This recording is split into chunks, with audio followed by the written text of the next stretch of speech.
Во денешно време надворешната убавина постојано е во фокус, но тука се поставува прашањето: каде е границата?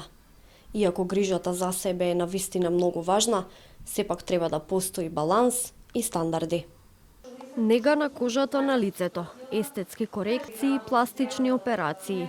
Не само возрастните, во изминатиот период и помладите плаќаат за подмладување. Како дел од корективната козметика се и ботоксот и филерот, препарати кои според последната истрага се набавуваат, но и аплицираат на црно.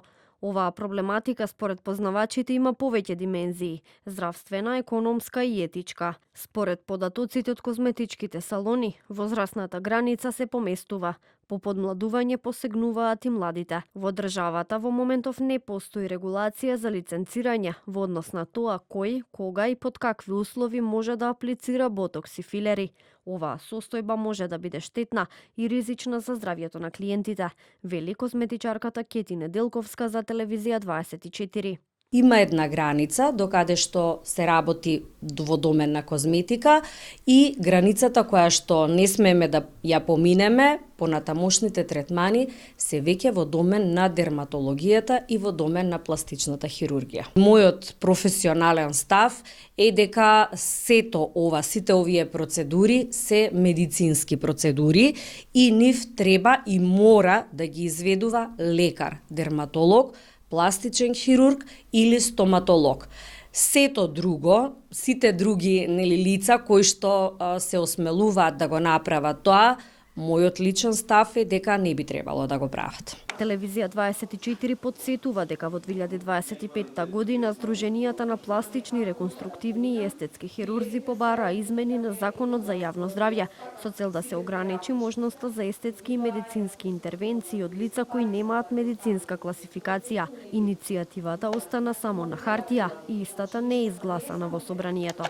Последните измени на Законот за јавно здравје се во 2022 година. Последниот случај со приведени, меѓу другите и лекари, го отвори прашањето зошто нема регулација и каде е институционалната заштита на клиентите кои користат козметички или естетски препарати за подмладување.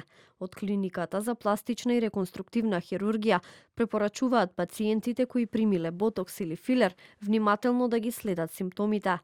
Препораката од Клиниката за пластична и реконструктивна хирургија е пациентите внимателно да ги следат симптомите и доколку почувствуваат или забележат каква било промена што не одговара на нормалниот тек по апликацијата на невротоксин или филер, веднаш да се јават кај својот лекар.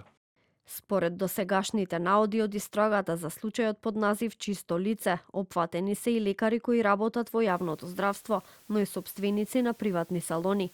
Од компаниите од здравствениот сектор, членки на Сојузот на стопански комори на Македонија, повикуваат на транспарентна истрага со почитување на презумпцијата на невиност, но ги осудуваат постапките кои укажуваат на нелегалните медицински и естетски третмани. Ваквите дејствија, доколку се потврдат од надлежните институции, представуваат сериозно нарушување на медицинската етика, директна закана за здравјето на пациентите и грубо подкопување на довербата во здравствениот систем.